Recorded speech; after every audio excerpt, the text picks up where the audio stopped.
Endi qozon tepasida 2 soatlab turishga hojat yo'q.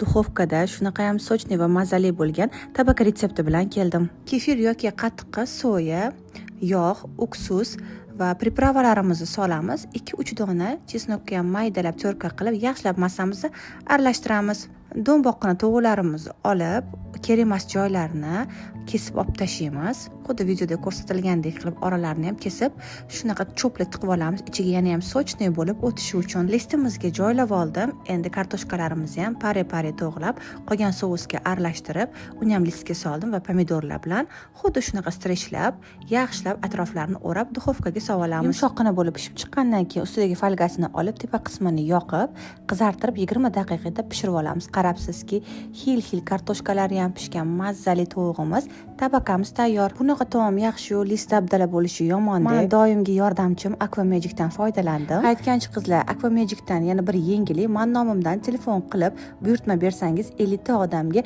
skidka qilib berishar ekan. Bu imkoniyatdan foydalanib qolinglar.